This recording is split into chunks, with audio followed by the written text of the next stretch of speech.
वर्तमान स्वामी के शासन में और यहाँ महिलाएं पार्श्वनाथ स्वामी के आदिनाथ स्वामी के वर्तमान स्वामी विश्वास चतुर्विधि धन का भगवान शरण विश्वास में हम सभी भक्ति उनकी पालने का सुबह कर रहे हैं। जिन बार में जगत कल्याणी है, जन जन को आनंद और मंगल देने वाली है, ऐसी माँ जिनवाड़ी का जो भव्य जी श्रद्धा भक्ति आस्था के साथ अपनी कर्णांजलि से पान करके और अपने हृदय आचरण में उतारता है, माँ जिनवाड़ी उसे तीन लोग के शिखर पर स्नान करती है। ऐसा माँ जिनवाड़ी का सभी भव्य जीवों पर उपकार है। उपकारी का उपकार मानना ही परम धर्म है। हम माँ जिनवाड़ी के इतने उपकार किए हैं क्योंकि अभी तक जितने सिद्धत्व को प्राप्त हुए हैं माँ जिनवाड़ी को अपने आचरण में उतार करके ही होंगे, और जितने हो रहे हैं वो भी माँ जिनवाड़ी को आचरण में उतार के होंगे, और जितने होंगे होने वालों में जो होंगे हम सभी हैं कि नहीं। बनना है सबको, भगवान के लिए बनना है ना। भगवान की भक्ति हम इसीलिए कर रहे हैं, भगवान की आराधना इसीलिए करेंगे। भगवान मुझे आप जैसा ही बनो, कहते हो नहीं कहते, रोज काम करो।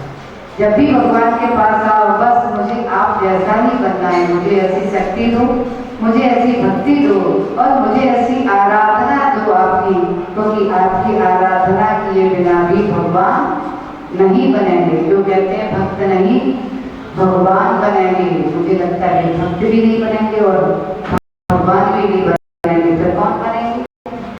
शैतान बनेंगे। इसलिए भक्त ही भगवान बनता है। किसी को भी उठा लो, प्रथम तीर्थंकर जितने भी तीर्थंकर बने हैं सब पहले भक्त बने, फिर भगवान बनने की भूमिका बनाई, तब कहीं जाकर के भगवान में हम भी आराधना कर रहे हैं जिनेंद्र भगवान की, और जिनेंद्र भगवान से निःसृत जिनवाड़ी अथवा माँ सरस्वती की। आराधना का तात्पर्य नहीं है कि हम आरती नहीं कर रहे सरस्वती की, आराधना का तात्पर्य नहीं है कि हम बार बार नमोस्तुति कर रहे, नमोस्तुति तो करते हो, जिनवाड़ी की नमोस्तुति करते हो कि नहीं करते, अर्घ चढ़ाते हो कि नहीं चढ़ते, अभी लास्ट में फिर चढ़ाओगे। आराधना करते हो, लेकिन सच्ची आराधना तब होगी जब जिनवाड़ी क्या कह रही है, माँ सरस्वती क्या हमें समझा रही है, उसको हम आचरण में उतारेंगे। सबसे बड़ी आराधना वही कहलाती है। वैसे ही तीर्थंकर की भक्ति आराधना करते हो, अभिषेक करते हो, पूजा करते हो, आरती करते हो, सब कुछ करते हो, लेकिन उनकी वाणी को अगर हम अपनी आचरण में नहीं उतारे तो फिर ध्यान रखना, केवल आराधना का तात्पर्य है कि अर्घ चढ़ाने से भगवान नहीं बनोगे। आराधना का तात्पर्य है उनकी आराधना सच्ची वही है जो उनकी गुणों को अपने आचरण में उतार, उनके गुणों को अपने आचरण में उतार रहा है, अथवा यूं कह दो कि उनके जैसे गुणों को अपने अंदर से प्रकट कर, क्योंकि गुण जो अंदर है वही प्रकट होंगे, बाहर नहीं। अनंत ज्ञान अंदर है कि नहीं, है ना, अनंत दर्शन अंदर है, अनंत सुख अंदर है, अनंत वीर अंदर है, अव्यावाद गुण अंदर है, साता वेदनी अंदर है, सूक्ष्म गुण अंदर है, ये सारे लघु लघु गुण हमारे अंदर है, सबके अंदर है ना, यही तो सिद्धों के अंदर है। सिद्धों ने हमको प्रकट कर लिया है और हमें आपको प्रकट करना है, इसीलिए हम इनकी आराधना करेंगे। प्रभु आपके जैसे गुण हमारे अंदर भी हैं, वे प्रकट हो जाए, इसलिए हम आपकी आराधना भक्ति कर रहे हैं। इसलिए भावना, तभी मैंने कहा बार बार कहो इनसे, बार बार कहा आप जैसे गुण मुझे भी प्रकट हो, मेरे भी प्रकट हो, इसीलिए हम आपकी भगवत आराधना कर रहे हैं। आप जैसा बनने के लिए आराधना कर रहे हैं और बनने के लिए उनके गुणों को आचरण में उतारना पड़ेगा कि नहीं, हमारे अंदर उनको प्रकट करना है। उन गुणों की चर्चा भी हमारी चल रही है कि भगवान ने भी पहले इन अणुव्रतों को ही धारण किया, चाहे वे आदिनाथ स्वामी रहे हम, चाहे बागनाथ स्वामी रहे हो, चाहे वर्धमान स्वामी रहे, सभी ने, आदिनाथ स्वामी ने भी पिछली 10वीं पर्याय में महाबल राजा की पर्याय में थे, विद्याधर थे, और उस पर्याय में उन्होंने अणुव्रतों को धारण किया। पार्श्वनाथ स्वामी ने हाथी की पर्याय में अणुव्रतों को धारण किया, भगवान महावीर की पर्याय में, शिव की पर्याय में अणुव्रतों को धारण किया। अब मुझे लगता है कि भगवान तीर्थंकर बन गए, हमसे और तुमसे बहुत पीछे थे कि नहीं थे। महाबल ने किसी साधु से व्रत नहीं धारण किए, अपने मंत्री से कोई अपना निर्यापक बना करके और अणुव्रतों को धारण करके उन्होंने समाधि से मरण किया। भले ही सम्यक दर्शन प्राप्त नहीं कर पाए उस पल में, लेकिन मरण समाधि से करके स्वर्ग को प्राप्त किया। और पार्श्वनाथ स्वामी ने पिछले पल में मरभूति की पर्याय में सम्यक दर्शन प्राप्त नहीं कर पाए, मरण करके गज हाथी बन गए, लेकिन हाथी की पर्याय में दिगंबर मुनि के दर्शन और वचन सुन करके उन्होंने अणुव्रतों को धारण किया। भगवान महावीर ने 2 रिद्धिधारी मुनियों के वचन सुन करके और अणुव्रतों को धारण किया था और वे तीर्थंकर बन गए। हमने हमारी आपके बीच में यही चर्चा तो चल रही है, क्योंकि भगवान बनने की भूमिका यहीं से प्रारंभ होती है। सबसे पहले फाउंडेशन मजबूत होगी तो महल सुंदर होगी। ये हमारी आपकी सबकी फाउंडेशन है। अगर हमारे अनुभव हमारे पास होंगे, वही बेस है ना, इसके ऊपर ही महाव्रतों का भवन बनता है और इसके ऊपर ही शुद्धोपयोग का भवन बनता है और उसके ऊपर भी सिद्धों का शिखर चढ़ता है। आ रही है समझ में बात। इसलिए हमको जो चर्चा हम कर रहे हैं, जो चर्चा हमारे आपके बीच में चल रही है, वो सारी चर्चा भगवान बनने की हो रही है, क्योंकि आज पंचम काल में भगवान नहीं बन सकते, लेकिन भूमिका बनाने में तो कोई प्रॉब्लम नहीं है ना, बना सकते हैं। आज अभी भी हम कभी अपना शिलान्यास भगवान बनने का कर सकते हैं, भूमिका बना सकते हैं, प्रारंभ कर सकते हैं, फाउंडेशन बना सकते हैं, इतना तो आज कर ही सकते हैं। और जब इतना कर लेंगे तो निश्चित ही हम सभी फिर यहाँ से कहाँ जाएंगे, जब सम्यक दर्शन के साथ में समाधि से मरण करेंगे तो कहाँ जाओगे, स्वर्ग में जाओगे और इसकी पर्याय का छेदन कर दोगे।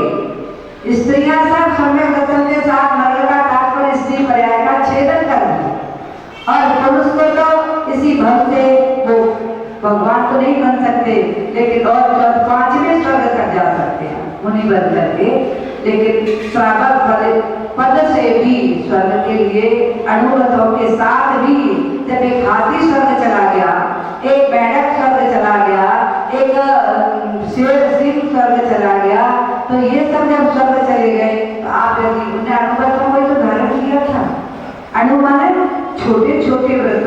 और मैं चर्चा चल रही छोटे छोटे ही व्रत है, महाव्रत की चर्चा नहीं है। छोटे अणु माने लघु छोटा सा, उन छोटे व्रतों की चर्चा है। उनको अपने आचरण में उतार करके हम सभी भगवान बनने की भावना रख रहे हैं और बनेंगे भगवान। ऐसा भी मन में भावना रखे हैं, क्योंकि भावना भव नाशनी होती है और भावना ही भवों में फंसाने वाली होती है। तो हम ऐसी भावना बनाए ना जो हमारे भव को नाश करने वाली भावना हो। ऐसी भावना के लिए हमारी आपके बीच में चर्चा चल रही है। तत्व के रूप में करो, प्रश्नों के रूप में करो। अणुव्रत, पहला अणुव्रत कौन सा बताया था? अहिंसाणुव्रत। दूसरा सत्याणु अणुव्रत। अब तीसरे नंबर का आज अणुव्रत है कौन सा? अचौर्याणु। अचौर का तात्पर्य है स्थूल रूप से चोरी नहीं करना।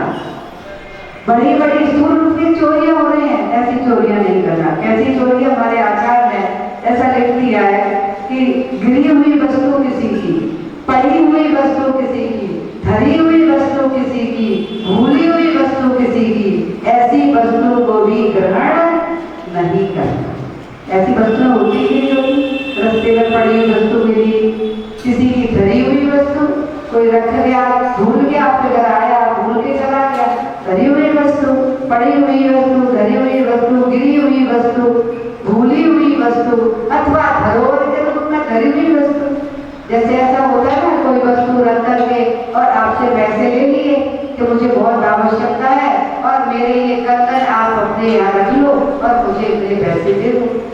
अब उसके बाद जब हो गए पैसे, तब वो लेकर के आया, आपके पास मित्र था, कोई भी परिचित था, तो लिखा पढ़ी भी नहीं थी, है ना, कोई ऐसा स्टाम्प पर नहीं लिखा गया था, विश्वास के कारण ही ऐसा किया था। लेकिन आपने उसके बाद उसको कह दिया, कब रखा आपने कब रखी, किसके साथ रखी, विश्वास को उसको दिया, मुझे तो कभी नहीं।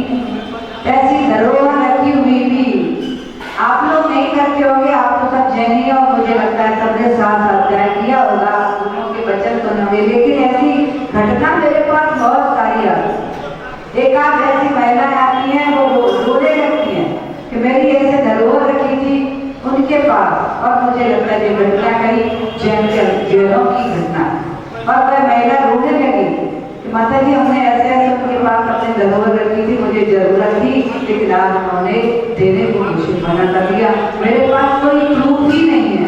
तो ये सब क्या है? चोरी है। ऐसी वस्तु को भी सबको चोरी का, कम वगैरह मतलब बेचते समय कम तोल किया, ये भी चोरी। मायाचारी में आकर चोरी भी है इस प्रकार से। और इसके अलावा बहुत प्रकार की चोरी है, जैसे कोई गाय की चोरी कर रहा है, कोई पानी की चोरी करता है, कोई कर की चोरी करता है। ये किसकी चोरी? ये शासन की चोरी। ऐसा भी लोग करते हैं, लाइट चुराते हैं बहुत सारे लोग, कोई पानी चोरी से भरते हैं, रात रात में खेतों में पानी लगा लेते हैं चोरी से।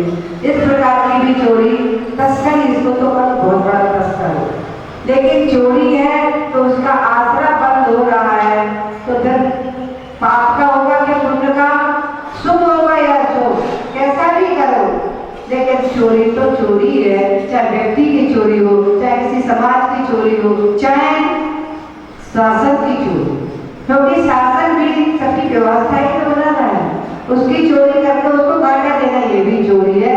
और चोरी के कारण ही जो बंद होगा सारा पाप कर्म का ही आसरा और बंद होगा। इसके अलावा और भी चोरी, घर में गृहस्थी में भी आपने अपने पति के जेब में से पैसे निकाल के, ये भी चोरी है। वो रख रहे कहीं पॉकेट वगैरह उसमें निकाल के, ये भी चोरी है। अब आप चलो अपना चलता है, चलता तो होगा लेकिन फिर भी कह करके ही लेना चाहिए। चोरी तो चोरी है, क्योंकि हम आगम की चर्चा कर रहे हैं, इसलिए बिना पूछे, अगर पूछ लिया ये पैसे मुझे चाहिए और कह दिया आपसे कि हाँ ले लेना, तब तो ठीक है। लेकिन आपने कहा कि हमारा तो चलता है, बाद में बता, इसमें भी धोखा हो जाता है। एक बार ऐसी घटना घट गई, उसकी पत्नी ने आवश्यकता होगी तो उसने उनकी जेब में 8-10 हजार रुपए होंगे तो उसने निकाल ली काम के लिए और शॉपिंग करके चली। और उन्होंने वो वस्त्र उठाए और पहन लिए और पहन करके बाजार में निकल गए। वहां किसी का लेन देन वाला कोई मिल गया होगा, बोले हमारे पैसे चाहिए, बोले ठीक है अभी देता हूँ, बोले अभी चाहिए, ठीक है, उन्होंने जेब में आ डाले पैसे। पैसे नहीं तो उनको बहुत टेंशन हुआ, मेरे पैसे कहाँ गिर गए, कहाँ चले गए। और उस व्यक्ति के सामने अभी लेता हूँ तो चिंता नहीं करो, तुम सड़क पे ही मांग के आए, घर पे आ जाते, चलो मैं तुम्हारे पैसे नहीं देता, और जेब में आ डाला पैसे। फिर उनको वहां शर्मिंदा होना पड़ा, फिर उससे कहना पड़ा अच्छा भाई मैं घर भुलाया होगा, झूठ बोलना पड़ा, इसलिए तुम मेरे घर आकर के अभी चलो मैं अभी घर से झूठ भी बोलना पड़ा, टेंशन भी लेना पड़ा। तो ऐसे काम करने का फल ही चोरी ही है ये सब इस प्रकार। और इससे बड़ा मुझे लगता है सबसे बड़ी चोरी एक और है, तुम अपने अणुव्रतों को चुरा रहे हो। अणुव्रत मूल गुण तुम्हारे हैं, इसके बिना तुम श्रावक के कोटे में नहीं आओगे। लेकिन श्रावक के कार्य करते हुए भी अणुव्रतों को आप पालन नहीं कर रहे हो, अणुव्रतों का आचरण नहीं उतार रहे हो, तो आप मुझे लगता है सबसे बड़े चोर हो किसके, अपने व्रतों की, अणुव्रतों के चोर हो, आवश्यक के चोर हो। आपको समय में कभी कभी तो अभिषेक कर लिया, कभी पूजा कर ली, और कभी आज मुझे वहां जाना है, आज मुझे शादी में जाना है, किसी को गाँव ले जाना है, और क्या सबसे पहले कटिंग करते हो, अभिषेक नहीं करते, पूजा नहीं करना, आज मुझे आवश्यक काम से। आवश्यक काम वो नहीं है, आवश्यक काम ये है, इस कार्य को छोड़ करके तुम भोगों के कार्य में जा रहे हो, तो तुमने किसकी चोरी की, अपने अणुव्रत की चोरी की, अपने आवश्यक की चोरी की। ध्यान रखना, ये भी तुम्हें अशुद्ध कर्म का ही फल मिल रहा है। ये सारी चोरियां है, धन दौलत आदि सब, क्योंकि धन की भी बहुत बड़ी चोरी, क्योंकि सबका ये कौन सा प्राण है, 10 प्राण तो सबके पास है, लेकिन जो धन के प्रति आसक्त है उसका 11वां प्राण धनी ही है, 11वां प्राण धनी ही है। जिनकी स्थिति कैसी होती है कि चमड़ी चली जाए लेकिन थमड़ी नहीं जाए, अगर कोई मारता है तो मार देते लेकिन हम धन नहीं लेने दें। लेकिन विवेकी समझदार होते हैं, यदि हमारे पास शरीर होगा तो धन दोबारा कमा लेंगे, अब जो आ ही गया है वो लेके ही जाएगा, तो कम से कम अपना जीवन तो बचा ले। लेकिन जो ऐसा होता है कि चमड़ी नहीं, चमड़ी चली जाए, शरीर जाए, जाने दो, अब धन को क्या करो, किस काम का धन। इसलिए किसी का धन भी हरण नहीं करना चाहिए, किसी की जबरदस्ती छुड़ाना नहीं चाहिए। जैसे लोग लुटेरे होते हैं वो तो जानते नहीं अज्ञान, लेकिन कभी भी किसी का ऐसे जबरदस्ती किसी से पैसे, चाहे तुम्हारा पति हो, चाहे बेटा हो, चाहे बहू हो, चाहे बेटी, कोई हो, किसी को भी किसी से जबरदस्ती नहीं, पता वो किसके लिए कहीं रखे हैं पैसे, किस काम की, अपनी इच्छा से ले दे तो ठीक है, छुड़ाना नहीं चाहिए। ऐसे करें, ऐसे छुड़ा करके जबरदस्ती लेना, हरण करना, ये सब चोरी के कोटे में। मुझे लगता है जब रावण के बारे में सोचती हो कि रावण कैसा था, पर स्त्री का लंपटी था, लंपटी भले ही था लेकिन उसने लंपटता की नहीं थी। उसने क्या किया था, उसने चोरी की थी, चोरी की थी, चोरी तो की थी, लेकिन पर स्त्री के सिर को भंग नहीं किया था। उसने सीता को छुआ भी नहीं था, हरण करके ही ले गया था। उसके बाद में सीता को उसने टच नहीं किया, यानी उसके पास भी एक व्रत था, दिगंबर मुनि के द्वारा दिया हुआ एक व्रत उसके पास था कि मैं किसी स्त्री को उसकी इच्छा के ग्रहण नहीं करूं। ये भी बहुत बड़ा उसके पास व्रत था कि इस व्रत से वो सीता जी की चोरी करके तो लाया था, लेकिन सीता जी का शील भंग उसने नहीं किया था। लेकिन चोरी भी छोटा मोटा अपराध नहीं है, इतना बड़ा अपराध हुआ वो चोरी कि चोरी करने के ही कारण केवल रावण का सर्वनाश हो। इसे चोरी तो की और किसने किया, उसने रावण, राम आए, युद्ध किया, विजय प्राप्त करके सीता जी को ले गए। लेकिन उस चोरी के अपराध में रावण को मरण स्वीकार करना पड़ा, सारी लंका को नष्ट होना पड़ा, पूरी लंका जल करके राख हो गई। और कहा जाता 1 लाख 1.25 लाख उसके नाती पोते थे, ऐसा सारा वंश समाप्त हो। किस कारण से, केवल चोरी करने से। इसलिए चोरी को भी हम हमारे लिए, हमारे आचार्यों ने बहुत बड़ा पाप कहा है। ऐसी चोरी छोटी हो चाहे बड़ी, या छोटी की भी चर्चा भी मैंने की, कोई बड़ी भी वस्तु मिल गई छोटी चोरी है, बिना पूछे किसी वस्तु यूज कर ली ये भी चोरी है, बिना पूछे किसी की वस्तु रखी थी आपने उसको यूज कर ली, चाहे वो कुछ भी हो। साड़ी की देवरानी भाई के लिए की डियर और तुमने उसकी साड़ी पहनी। आपके घर में कोई मेहमान आया, वो कहीं घूमने गया, उसकी साड़ी पहनी, उसकी कोई वस्तु यूज कर ली, या उसने आपके परिवार की कोई वस्तु बिना पूछे यूज कर ली, कभी किसी ने, ये भी चोरी के कोटे में ही आती है। इसलिए ध्यान रखना, छोटी छोटी चोरियां भी बहुत बड़ा रूप धारण कर लेती है। छोटी सी चोरी भी बहुत बड़ा रूप धारण कर लेती है। इसलिए चोरी का काम मन में ही नहीं आता। मजाक मजाक में कभी कभी चोरियां हो जाती हैं, लेकिन बहुत बड़ा उपद्रव उनसे भी हो जाता है कभी कभी। इसलिए चोरी को बहुत बड़ा बड़ा अपराध कहा है। बड़ी चोरी की चर्चा नहीं की, यहाँ तो अनुव्रत की चर्चा चल रही है, मूल गुण की चर्चा चल रही है। कौन सी चर्चा चल रही है? ये तुम्हारा मूल गुण है। हर श्रावक का ये मूल गुण है, तभी उसका नाम श्रावक है। अगर इसको धारण करें तो श्रावक कैसे बने? ये सब छोटी छोटी से इसके लिए तो अनुव्रत का है। और महाभयंकर रूप को दे रही थी। एक क्या हुआ, एक बालक था और अपनी माँ का इकलौता बालक था। अब इकलौता बालक है, भाई बहन और एक पीढ़ी, तो माँ कैसा क्या करती है, उसको बड़ी लाड प्यार से, कोई भी काम कर दे को बिगाड़ दे तो उसको प्यार से समझा देगी और उसको मुस्कुराते हुए उसको क्षमा कर देगी। किसी वस्तु को गुस्से में तोड़ दिया तो गुस्सा अंदर आती है, लेकिन क्या करे, इकलौता पुत्र है, बहुत लाडला है, तो बेटे को सहला कर कहती है, भैया बेटा ऐसे काम नहीं करना चाहिए, तुमने इस वस्तु को तोड़ दिया, प्यार से समझा। अब ऐसे प्यार से बताते डांटते, डांटा नहीं कभी। वह बालक छोटा सा पाठशाला स्कूल जाने लगा, विद्यालय में जाने लगा पढ़ने की, और वहां उसने देखा किसी बच्चे की कोई अच्छी लगी उसे वस्तु, वो उठा लिया। कभी किसी का लंच बॉक्स उठा लिया, कभी किसी का और भी लिखने की लेखनी उठा लिया, कभी उत्तर पुस्तिका उठा लिया। तो जब वो लाता था तो कहता था मम्मी से, ऐसा नहीं, माँ मैं ये लेकर के आया हूँ, आज मैं इससे लिखूंगा, आज मैं इससे पढ़ूंगा, इस लंच बॉक्स को मैं टिफिन बनाऊंगा। तो माँ उससे कुछ नहीं कहती, कहती अब ये बालक छूटा गया है तो मुस्कुरा करके ही छोड़ दे। वह बालक धीरे धीरे धीरे धीरे बड़ा हुआ, पड़ोस अड़ोस में खेलने जाने लगा। वहां जो बच्चों मस्ती लगती थी वो उठा गया। एक आध बार नहीं देख पाता था, पड़ोस में जो रहते लोग खोजा, देखा नहीं मिला। फिर बाद में उसके पास देखा तो बोले ये वस्तु तो हमारी, इस पर कई बार झगड़े हुए। फिर और बड़ा हो गया और चोरी करने लगा। फिर पढ़ाई हो गया, युवा हो गया, तो फिर जब इतनी शिकायत, इतनी माता थक गई, पड़ोस के अड़ोस के रिश्तेदार लोगों के बीच में उसे नीचा देखना पड़ा। जहाँ देखो वहाँ मेरी बेइज्जती हो रही इसके ऊपर। तो मैं गुस्सा में आकर के एक दिन अपने बच्चे को घर के बाहर निकाल दिया और बाहर निकाल दिया। दुख तो था उसको, बहुत रोई, बहुत उसको टेंशन हुआ, मेरा इकलौता पुत्र था और मैं उसको अपने घर में स्थान नहीं दे पाई। लेकिन क्या करती, सारे समाज में उसकी बेइज्जती, सारे रिश्तेदार में उसकी बेइज्जती, जहाँ देखो वहाँ उसे लोग उसको खराब दृष्टि से लोग देखते कि ये चोर की माँ, देखो चोर की माँ, देखो चोर की माँ, यही इसने ही सब चोरी करना सिखाया होगा। तो वो उसके ऊपर भी सारा कलंक आने लगा, इसलिए उसको बाहर ही निकाला।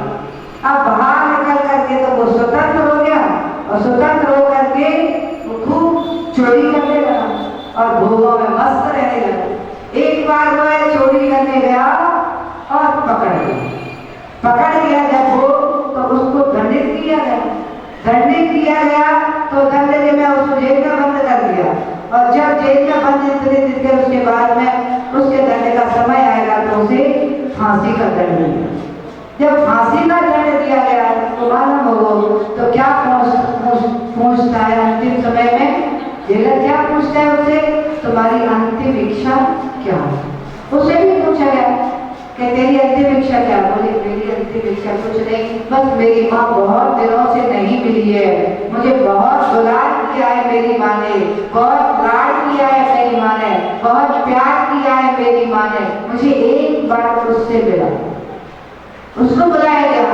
अब माँ दुख तो हुआ तो फांसी के डंडे पर जा रहा है, मेरा बेटा तो हमेशा के लिए जा रहा है, मुझे कभी देखने के लिए ही नहीं मिलेगा, कम से कम मैं एक बार इन आंखों से अपने कोख से जन्म दिए बालक को देख तो लूं। देखने के लिए वो वहां पहुंची और जब वहां पहुंची तो वो कहता है ये माँ से, ही माँ तूने मुझे कितना दुलार किया है, हर पल लाड़ प्यार से तूने मुझे पाला है, मेरा एक बार आकर के मेरे पास आकर के मुझे प्यार तो कर लो। कितना प्यार करती थी मुझे।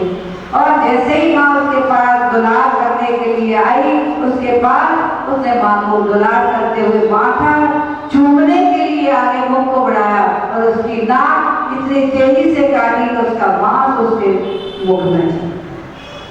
अब इस स्थिति में और उसके बाद जब देवदत्त ने उससे पूछा ये क्या किया तुमने, ये कृत्य तूने क्यों किया अपनी माँ के साथ? तुम कह रहा था बहुत अच्छी है मेरी माँ। बोला हाँ मेरी माँ बहुत अच्छी है, आज मुझे जो दंड फांसी का दिया जा रहा है ना, इसके बदौलत ही दिया है।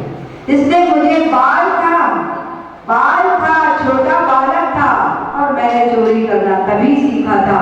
मेरी माँ ने मुझे कभी डांटा नहीं और मुस्कुरा करके मेरी चोरी की हुई वस्तु को स्वीकार कर दी। एक बार, दो बार, 10 बार विद्यालय में चोरी की, पड़ोस में चोरी की, रिश्तेदारों की चोरी की, तब तक माँ मुस्कुराती रही और चोरी करते करते मेरी आदत पड़ गई और मैं बड़ा हो गया।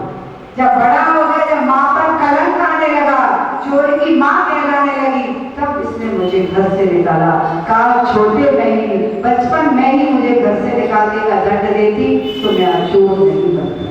ये सारी गलती मेरी माँ की है। आज मुझे फांसी का दंड हो रहा है, उसका कारण मेरी माँ है। शायद माँ तो बेहोश पड़ी थी, क्योंकि जिसकी नाक ही कट गई तो उसके पास जीने के लिए क्या बचा।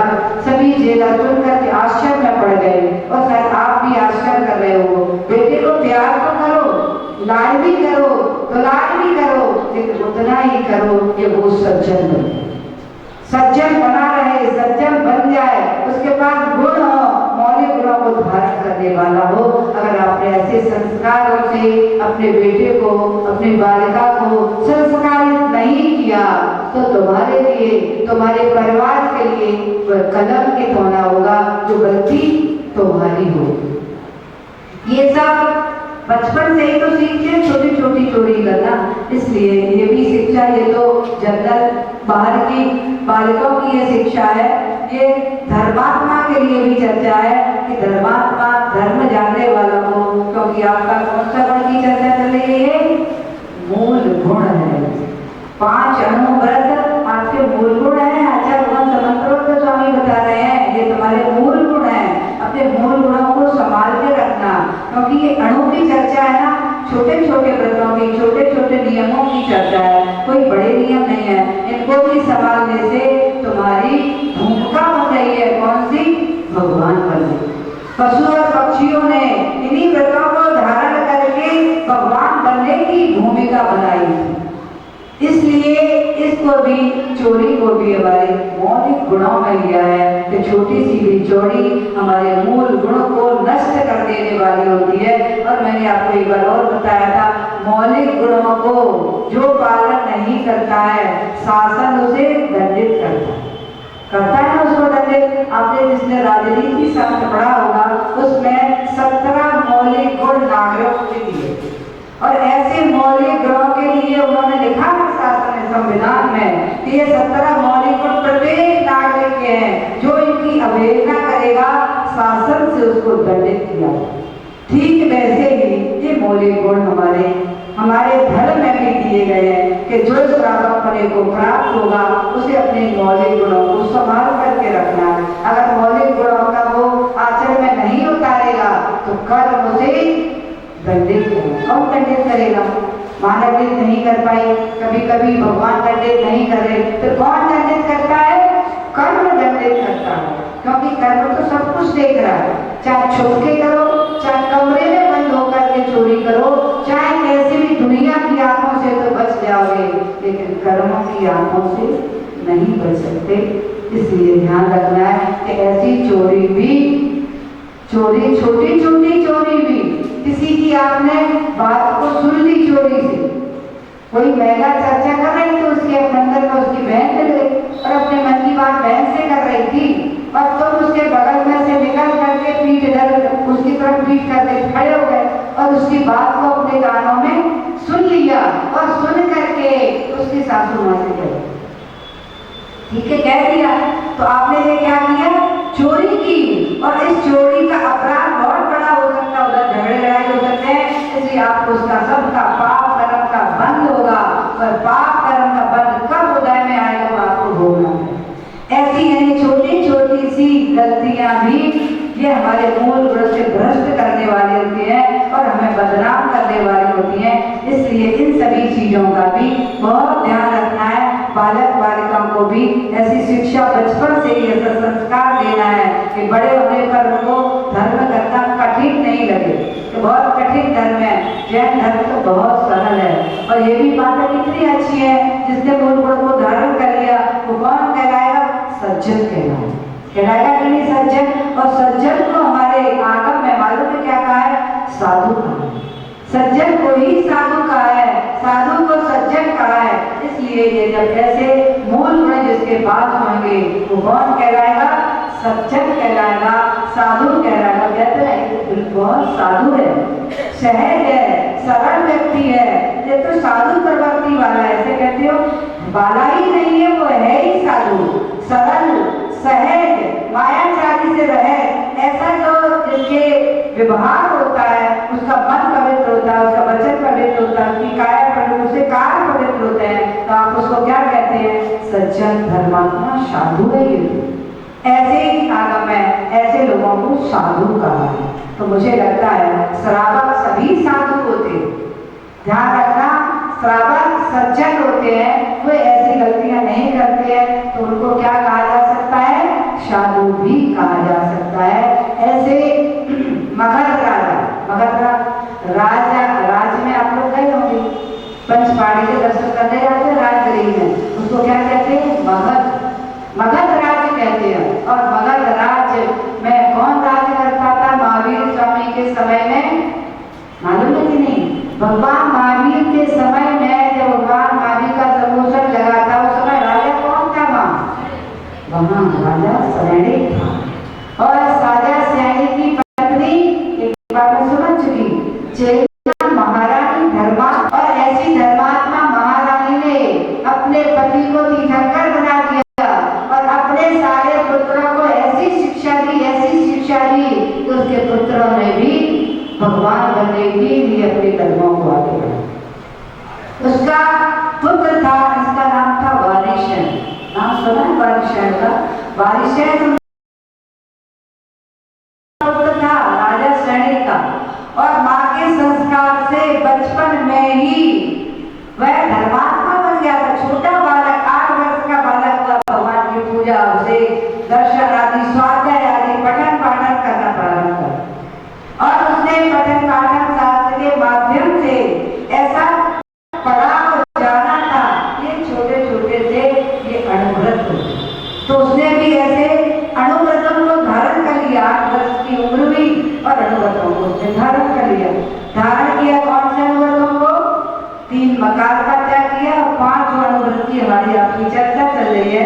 ऐसे व्रतों को उन्होंने उसने अहिंसाणु, सत्याणु, अचौर्याणु, ब्रह्मचर्याणु, परिज्ञा कर्माणु, ऐसे व्रतों को उसने धारण किया। और धारण करके वह क्या करने लगा, मालूम है, साधना करने लगा। अष्टमी चतुर्दशी के दिन उपवास करे।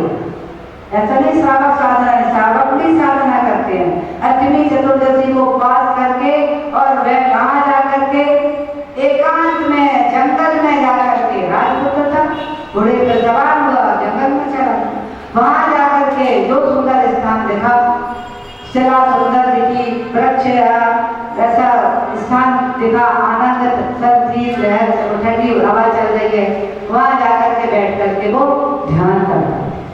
श्रावक था, श्रावक भी ध्यान करते, आवश्यक कार्य करने वाले संयम की देव पूजा, रूप वार्ता, स्वाध्याय, संयम, स्तवाचारण, चेती विस्ताणी, षट कर्माणी, धीरे धीरे का है।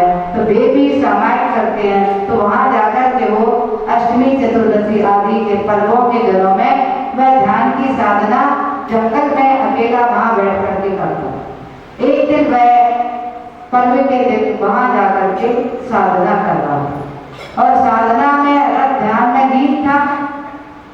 और उधर क्या हुआ, एक नगर सेठ थे, श्रीधर नाम के नगर थे, और एक चोर था, विभव चोर,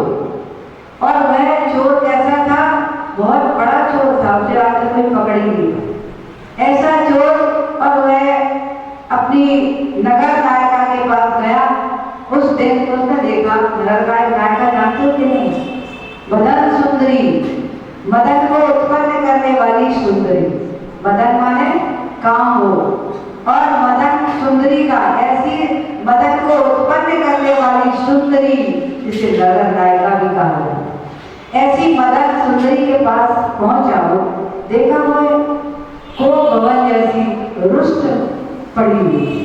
ये उसके पास पहुंचे, भाई क्या हुआ, आज तो नाराज क्यों हो? तो बोली ही नहीं, एक बार का, दो बार का, तीन बार का, कुछ नहीं बोली। क्या परेशानी है? तो मैं रोग हो गया, तो बीमार हो, क्या तकलीफ है? बोली हाँ मुझे रोग हुआ। कौन सा रोग हो गया? मुझे रोग हुआ है कि नगर से श्रीधर की पत्नी को आज मैंने सुंदर 9 लखा हार पहने हुए देखा, और वो हार मुझे चाहिए। जब तक तुम मुझे वो हार ला करके नहीं दोगे, तब तक के लिए मेरा चारों प्रकार के आहार का त्याग, और मैं तुम्हें तभी स्वीकार करूंगी जब तुम मुझे वो हार मेरे गले में पहने। अरे इतनी सी बात है, तो नाराज होने, अभी तो मैं आहार लेकर मिला करके देखूं, और वह आहार, वो हार मेरे के लिए चोरी करके रात में ही चला। और जब चला गया, कैसे भी ये इनके प्रकार उसने साम दाम दंड भेद हत्या नीति से मार्ग खोज लिया, और पहुंच गया उस भवन में, जिस भवन में सेठानी सुंदर 9 लखा हार पहन करके सोई हुई। उसने अपनी युक्ति से उसके गले में से हार चुरा, और हार लेकर के जब वो बाहर निकला, तो कैसे भी छत के ऊपर से चढ़ के, दीवारों से उतर के, तो वहां तो चौकीदार चारों तरफ फैलने लगे रहते। उसने अचानक, वो नहीं दिखा, अंधेरा था, अमावस की रात्रि में अंधेरा रहता है, लेकिन वो हार 9 लखा में जो रक्त में हीरे जड़े हुए थे, वो अंधेरे में भी कंचन आदि होते ना, अंधेरे में भी प्रकाशित होते, उसका प्रकाश अंधेरे में भी हो रहा था। तो जब कर्मचारी की दृष्टि पड़ी अंधेरे में, जी कोई प्रकाश उड़ता चला जा रहा है, भगता चला रहा है, कौन है? तो उन्होंने उसको देख करके उसका पीछा किया। तब तक रात्रि थी, तब तक रानी जगी, और उसने अपना गले में हार नहीं देखा, तो वह रुदन कर दिया कि मेरा इतना कीमती हार मेरे गले से गायब हो गया। ये चर्चा बाहर तक पहुंची, तो फिर उनके सारे कर्मचारियों पे पहुंची, और वे सोचने लगे हमारे कर्मचारी कहीं गए खोजने के लिए। उन्होंने किसी चमकीली वस्तु को देखा, सारे कर्मचारी अपने अपने वाहनों से बैठ करके, कोई घोड़े पे सवार कैसे भी, और खोजते खोजते खोजते वहां जंगल में पहुंचे, जहां पर ये बारिश है। सैनिक के युवराज साधना में लीन थे, और उनके खड़े हुए साधना में थे, और उनके पैरों के नीचे वहीं पर वो सुंदर 9 लखा हाथ पड़ा।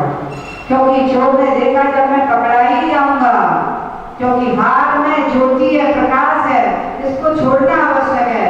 तो वो जंगल में पहुंच करके उसने वहां पर उस हाथ को वारिसैन के चरणों में छोड़ दिया, और वह आगे बढ़कर एक वृक्ष पर चढ़ करके वहीं छुप करके अगले पास में वृक्ष से छुप करके गए।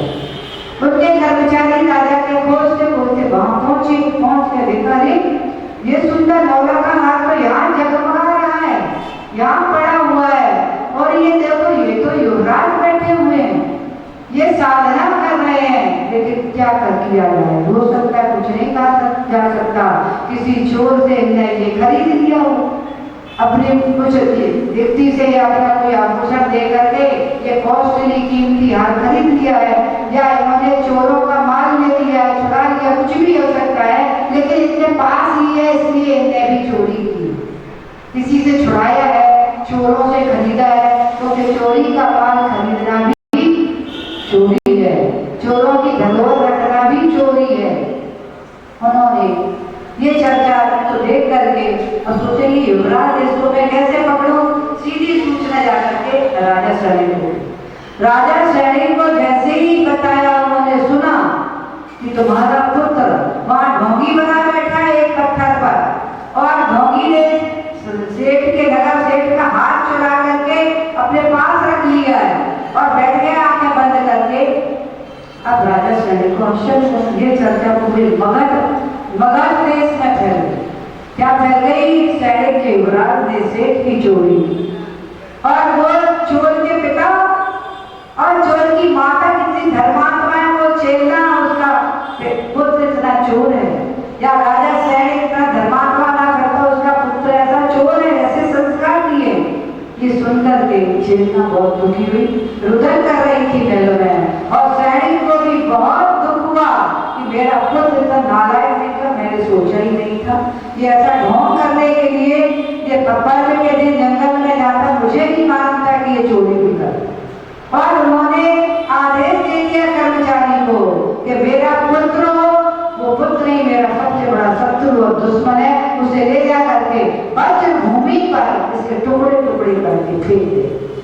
अब उसके बाद में बड़े बड़े हथियार लेकर के और कर्मचारी वहां पहुंचे, और उस समय तक उनकी समय समाप्त हो चुकी थी। उन्होंने देखा ये क्या हुआ, क्योंकि वहां कर्मचारी खड़े हुए थे, और कर्मचारी ने जब फिर देखा और कहा कि आप राजकीय राजपुत्र होकर के आपने क्या कमी थी, आपने चोरी क्यों की? अब वे सब सुन करके इतने लोग उनके लिए खड़े हुए थे, अब उनसे क्या बोलते? जब सामने हाथ पढ़ाई हुआ है, मेरे पास ही रखा है, तो मैं चोरी तो कहलाऊंगा? मौन, कुछ नहीं बोले, शांति से ध्यान में चल बैठे। राजा ने आदेश दिया, मेरा पुत्र नहीं, मेरा सबसे बड़ा शत्रु, मेरा ही नहीं ये राज्य का शत्रु, इसको नष्ट कर दिया जाए, इसको वज्र भूमि पर ले जाकर और इसके टुकड़े टुकड़े कर। सारे कर्मचारी वहां वज्र भूमि पर उसको उठा करके ले गए। वज्र भूमि का तात्पर्य ऐसी भूमि था जहां जिसको मारने के, काटने के, कीड़ने फाड़ने का मृत्यु दंड दिया जाता था, वह उसको भी दिया। जैसे ही वहां सब तैयार हुए उसको मारने के लिए, उसके गले में पहले चुभन पैदा की। जो उन्होंने हथियारों से चुभन पैदा की वो सब फूल बनते जा रहे थे, फूल बनकर के भूमि पे करते जा रहे थे, वो उनको हथियार छुपा रहे थे, वे हथियार से फूल निकल, यानी हथियार ही फूल बन गए। उन्होंने कहा ये कोई कुछ ना मंत्र सिद्धि कर दी इससे, ये कुछ नाटक करने हथियार देकर उसको मारने का प्रयास किया, वो हथियार भी माला बन गए और उसके गले में पुष्पों के हार पड़ने लगे। जैसे जैसे हथियारों का बार हो रहा था, गले में पुष्प पड़ते जा रहे थे, और उनकी इस स्थिति को देख करके नगर का वन देवता प्रसन्न होकर के वहां पुष्प वृष्टि कर।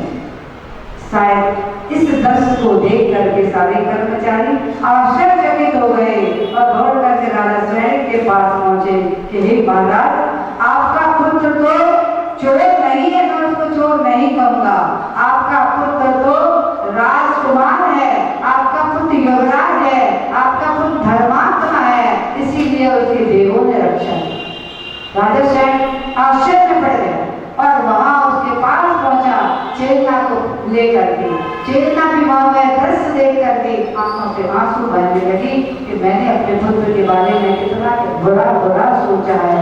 शैणी भी पश्चाताप करने लगा कि मेरा पुत्र इतना ऐसा गंदा हो सकता है, मैंने ऐसा उसके बारे में विचार किया, धिक्कार है मेरे जीवन को, मैंने ये बहुत बड़ा अपराध किया है। और जाकर के पुत्र के सामने दोनों हाथ जोड़ करके वह शैणी अपने कृत्य की क्षमा मांग रहा, बार बार अपने पुत्र से क्षमा मांग रहा था। पुत्र ने कहा, पिता तुम हमारे पिता हो और पिता पूजनीय होते हैं, आप मेरे लिए पूजनीय, आपकी इसमें कोई गलती नहीं है पिताजी। अगर आप राजा हैं, मुझे प्रसन्नता है कि आप नगर के राजा हैं और आप योग्य राजा हैं। आपने जो दंड दिया है वो सत्य किया है, आपने अपराधी को दंड दिया, अपने पुत्र को दंड नहीं दिया। पुत्र ऐसे कर्म नहीं करता, जो करता है वो अपराधी होता है, कोई भी हो, आपने मुझे दंड दिया है, इसलिए आप श्रेष्ठ राजा हो। मैं ऐसे राजा के चरणों में अपना मस्तक झुकाता हूँ। हे पिता परमेश्वर, आप मेरे परम पिता हैं, आपने जो न्याय दिया है वो प्रजा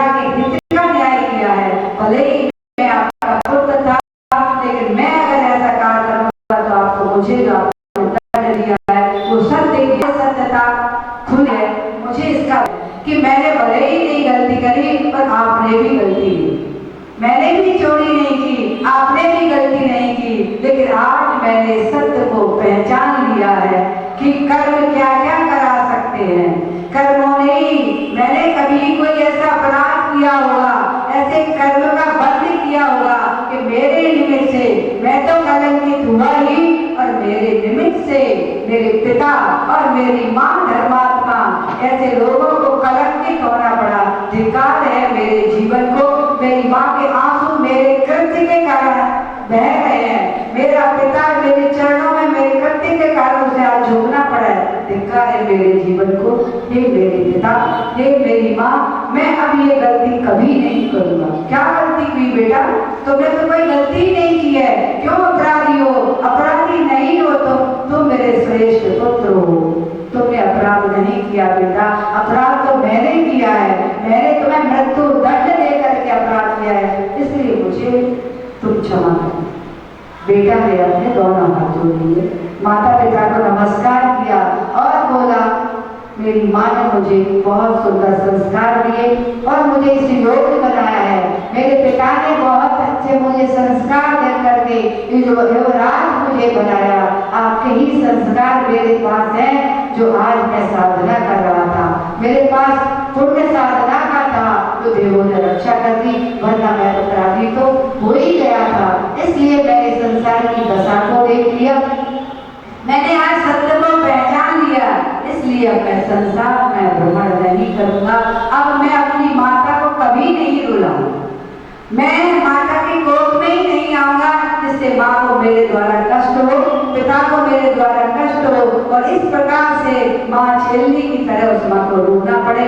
इसलिए हे मेरे पिता मुझे आज्ञा दो, हे मेरी जननी माँ मुझे आज्ञा दो, मुझे आशीर्वाद दो। अब मैं संसार से संसारार्थी होने के पथ पर अपने कदमों को बढ़ाता हूँ। और वे जब वो धर्म की ओर बढ़ ही गए, उन्होंने संकल्प भी कर दिया कि मेरा घर का, परिवार का, सबका त्याग है, मैं दिगंबरी दीक्षा लेकर के ही अब अपनी आत्मा का कल्याण करूंगा।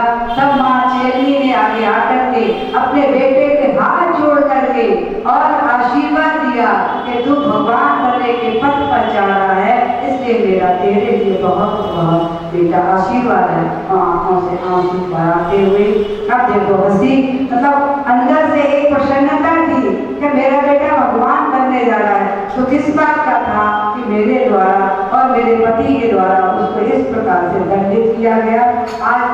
आज उसने उस दंड में भी सत्य को पहचाना है।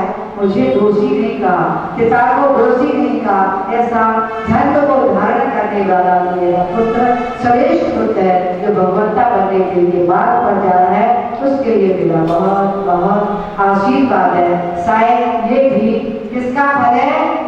चोरी नहीं की, लेकिन चोरी का दोष लगा था, चोरी नहीं थी इसलिए।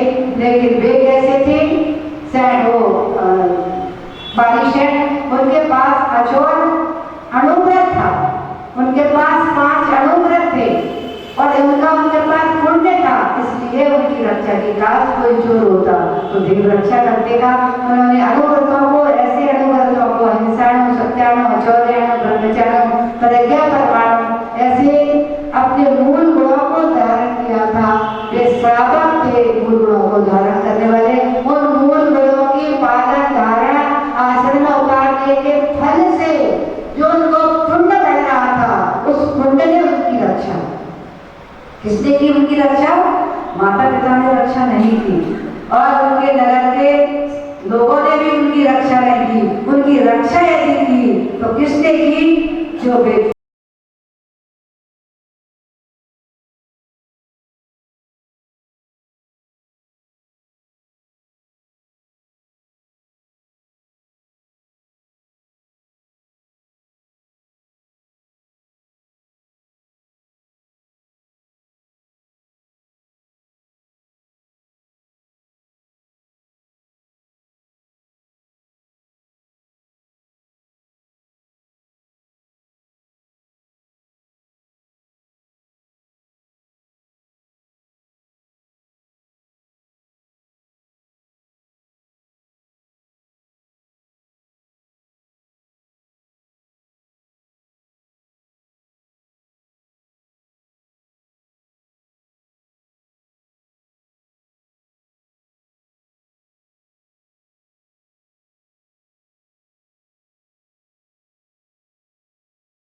लघु लघु नियम व्रतों को उन्होंने अनुव्रतों को धारण किया था, उससे जो उन्होंने पुण्य प्राप्त किया था, वे पुण्य ने उन्हें उनकी रक्षा की और अनुव्रतों से अनुव्रतों ने उन्हें क्या प्राप्त करा दिया? महाव्रत प्राप्त करा। अनुव्रतों ने महाव्रतों को प्राप्त करा दिया। ऐसे ही ध्यान रखना, ये अनुव्रत आज अपने आपने धारण किए, यही एक दिन आपको महाव्रतों को धारण कराने वाले होंगे, क्योंकि बीज जब सुंदर होता है तो फल भी मधुर और सुंदर प्राप्त होता है। ये अनुव्रत रूपी बीज सुंदर, मधुर, प्रिय, भगवान बनाने वाले बीज हैं। इसलिए ऐसे बीजों को अपने अंदर अवश्य रोपण करना, और यही तुम्हारे लिए एक दिन क्या बनाने? अनुव्रत महाव्रतों को धारण कराने वाले होंगे और महाव्रत भगवान बनाने वाले होंगे। सभी के लिए ये धर्म की प्राप्ति हो। जय बोलिए महावीर भगवान की।